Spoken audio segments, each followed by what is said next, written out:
quarterback Jalen Hurts during a 3-point game in the fourth quarter against Washington on Sunday night. Here's Sanders with more. Man, if I'm being honest, nobody liked the decision.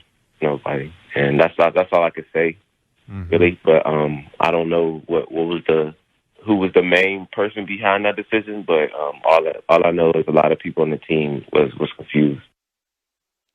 So we've had sort of a fascinating array of opinion on this story over the course of this week. But Dominique Foxworth, I've not heard from you. What is your take on what Sanders said, the decision that was made, and the whole big picture in Philadelphia? I mean, honestly, while it was happening, I saw it and I was like annoyed, and I opened my phone with the intentions of voicing my annoyance on Twitter. And I got on there and everybody was so hot that I was like, the table stakes are too high. Like, I'm not that angry. Let me go ahead and fold and back out. Like, I understand why the players were frustrated, and everybody knows how much I despise tanking. And before a season starts, if it looks like a team is tanking, I will go all the way off. However, this was just a half of football. And, to me, I understood why they're doing it. I didn't like it. I wouldn't support it. I can understand why the players are annoyed by it. But one of the big reasons why I think this became a big issue was because it was a primetime game and the whole football world came down in judgment. Once that happens, then it's really easy, I think, for players to pop up and say, I'm that tough guy. I'm the one who wants to win every single week. But in actuality, I'm sure a couple of guys on that team, if Coach Peterson was like, hey, you want to take the week off? They would have been happy to take the week off. But they're in the game and they want to win once they've committed to that. I understand once you've committed a whole half and you're out there, you're sweating, you're bleeding, you want to finish that game off, and you see someone make a decision that inhibits your ability to do that, you're going to get angry. RC?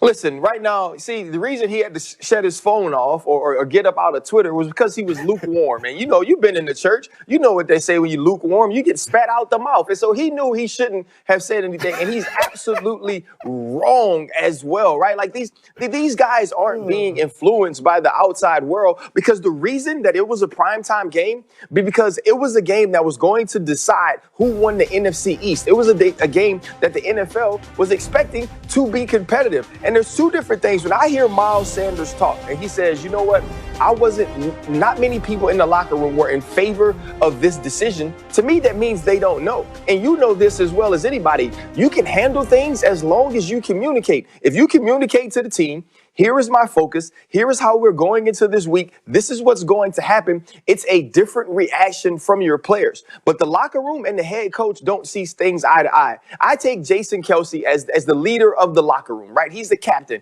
He says every decision should be made with one priority: to win football games. But your head coach says every decision should be made based on what the hell I want. And that's cool, but you got to communicate that to me. When you decide that the last game of the regular season is senior night, and you're going to let Nate Sudfeld, who's been the scout team quarterback from his freshman year until his senior year, get to play in front of his parents after they walk him out and he hands his mom a rose and his dad a white football with his name on it, you tell me that. Because if you tell me that, I know now how to approach the week differently. Don't have me being Boston Scott, getting my head bust by Chase Young, and then you put Nate Sudfeld in the game. That ain't how it works.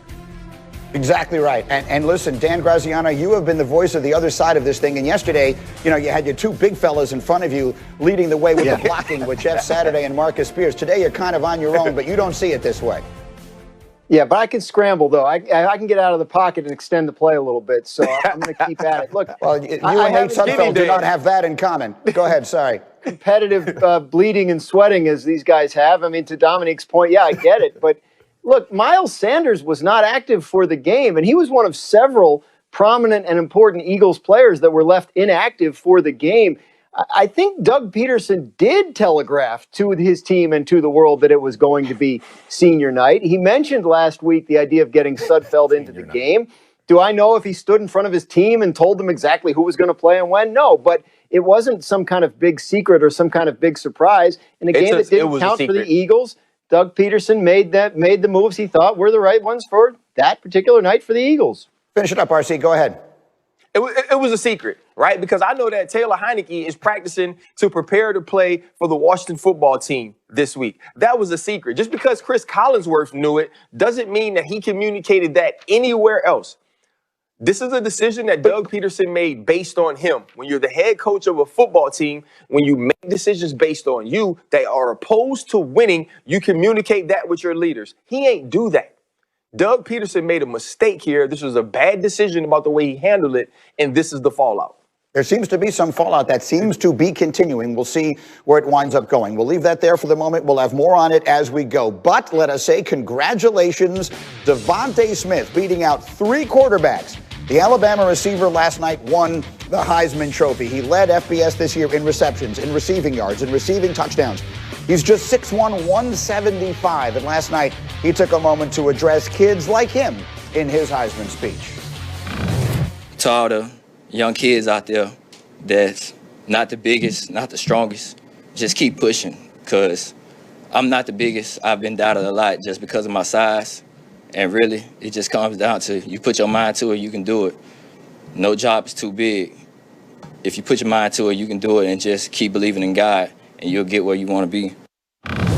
He is the first wide receiver to win the Heisman Trophy since Desmond Howard. And if only we had Desmond Howard to react and give some thoughts on that. Oh, how nice. We have Desmond Howard.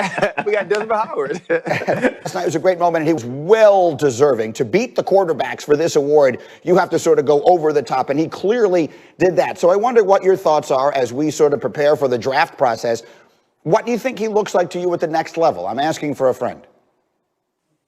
I think he looks special at the next level. I mean, he's a guy he's a technician when it comes to running routes. He's very hungry. He's an alpha male. He's a dog. He has a crazy catch radius. Very athletic. Former Hooper. Reminds me of Marvin Harrison. He's really smooth. When you see him, the first thing that jumps out your mind is, wow, he's a really smooth route runner. Like I said, great hand-eye coordination. And then Stevie Breaston body type, kind of long, kind of slender.